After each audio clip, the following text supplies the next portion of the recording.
నమస్తే welcome to Vahini TV నేను రాణా ప్రతాప్ తెలంగాణ గవర్నర్గా ఉన్న తమిళిసై రాజీనామాని రాష్ట్రపతి ఆమోదించారు అండ్ ఆమోదించి కొత్తగా తెలంగాణ గవర్నర్గా జార్ఖండ్ 10వ జార్ఖండ్ గవర్నర్ అయిన సిపి రాధాకృష్ణన్ను ఆమోదించేసారనమాట. సో తినని ఇటు తెలంగాణ గవర్నర్తో పాటు ఎవరైతే తమిళిసై లెఫ్టినెంట్ గవర్నర్ ఆఫ్ పుడుచ్చేరిగా ఉన్నారో సో ఆ బాధ్యతలు కూడా సిపి రాధాకృష్ణకి అప్పగించేశారు. సో దీనికి సంబంధించి ఉత్తర్వులు కూడా మంగళవారం జారీ అయిపోయినాయి. సో ఎవరి రాధాకృష్ణన్ అంటే రాధాకృష్ణ అంటే బీజేపీకి సంబంధించిన కీలక నేత, అలాగే తిరుపూర్కి చెందిన వ్యక్తి. సో ఇతను 2 సార్లు ఇటు లోక్సభ స్థానాల్లో కూడా గెలిచారనమాట. సో దాని తర్వాత మినిస్ట్రీ ఆఫ్ ఎంఎస్ఎంఈకి సంబంధించి కీలక బోర్డులో కూడా కీలక పదవులు కూడా చేపట్టారు. సో దాని తర్వాత ఇటు బీజేపీలో కీలక నేత ఉంటూనే అలాగే తమిళనాడుకి సంబంధించి స్టేట్ ప్రెసిడెంట్గా కూడా ఉన్నారు ఇతను.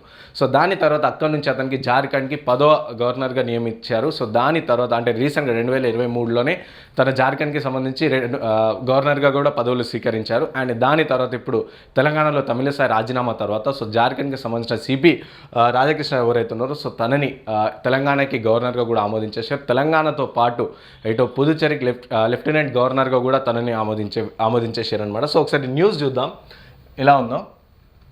So Jharkhand governor CP Radhakrishna gets charge of Telangana Puducherry lieutenant governor after Soundararajan quits.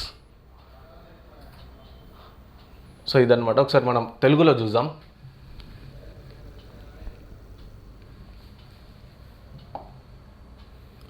Right. So తెలంగాణకు కొత్త గవర్నర్ ఖరారు. పార్లమెంట్ ఎన్నికల వేళ తెలంగాణ గవర్నర్ పదవికి పుదుచ్చేరి లెఫ్టినెంట్ గవర్నర్ బాధ్యతలు తమిళిసై సోమవారం రాజీనామా చేసిన విషయం తెలిసిందే. సో ఈ క్రమంలో మంగళవారం రాష్ట్రపతి ముర్ము ఆమె రాజీనామాను ఆమోదం తెలిపింది. అండ్ అలాగే తెలంగాణ గవర్నర్గా జార్ఖండ్ గవర్నర్ సిపి రాధాకృష్ణకు అదనపు బాధ్యతలు కూడా ఇస్తూ రాష్ట్రపతి భవన్ నుంచి ఉత్తర్వులు కూడా జారీ అయింది. సో దీంతో పాటు పుదుచ్చేరి లెఫ్టినెంట్ గవర్నర్గా కూడా అదనపు బాధ్యతలు ఇచ్చారు. ఆయన గతంలో బీజేపీ నుంచి 2 సార్లు ఎంపీగా గెలుపొందారు. ప్రస్తుతం జార్ఖండ్ గవర్నర్గా బాధ్యతలు నిర్వహిస్తున్నారు. రైట్. సో చూసారు కదా, తెలంగాణకి కొత్త గవర్నర్ వచ్చేసారు అనమాట. సో గతంలో చూసుకుంటే తమిళిసై తెలంగాణ గవర్నర్గా ఉన్నప్పుడు చాలా పనులు కూడా చేశారు. అలాగే చాలా వరకు బిల్స్ ఏదైతే జియోస్ కూడా ఆపేసారు అనమాట బీఆర్ఎస్ ప్రభుత్వంలో. అండ్ కాంగ్రెస్ ప్రభుత్వం వచ్చిన తర్వాత సో కాంగ్రెస్ ప్రభుత్వానికి కొంచెం ఫేవర్గానే ఉన్న తమిళిసైని ఇప్పుడు తను రాజీనామా చేసి ఇటు ఎంపీగా పోటీ చేయబోతున్నట్టు తెలిసింది.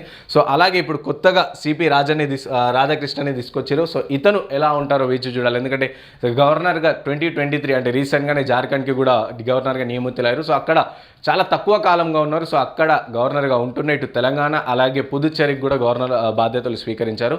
సో చూడాలి కొనొద్దులు అంటే ఇప్పుడు నెక్స్ట్ అయితే తను ఛార్జ్ తీసుకున్నప్పటి నుంచి అంటే వచ్చి రాజ్భవన్కి వచ్చి తను వచ్చి బాధ్యతలు తీసుకున్న నుంచి తన గవర్నర్ పదవి ఏదైతే ఉందో సో అది కంటిన్యూషన్ అవుతుంది అని చెప్పేసి రాష్ట్రపతి ముర్ము చెప్పడం జరిగింది. సో తను వచ్చిన తర్వాత చూడాలి అంటే ఎలా ఉంటుందని ఈ తెలంగాణ ప్రభుత్వం ఇప్పుడు తెలంగాణలో గవర్నమెంట్ చేంజ్ అయిన నేపథ్యంలో సో ఇప్పుడు ప్రెజెంట్ ఉన్న గవర్నమెంట్కి ఫేవర్గా ఉంటారా, లేదా తను కూడా గతంలో తమిళిసై ఏదైతే గత ప్రభుత్వంకి ఆపోజిట్గా ఉన్నారో సో తిను కూడా ఈ ప్రెజెంట్ ఉన్న ప్రభుత్వానికి ఆపోజిట్ ఉంటారా అని చెప్పేసి వేచి చూడాల్సిందే.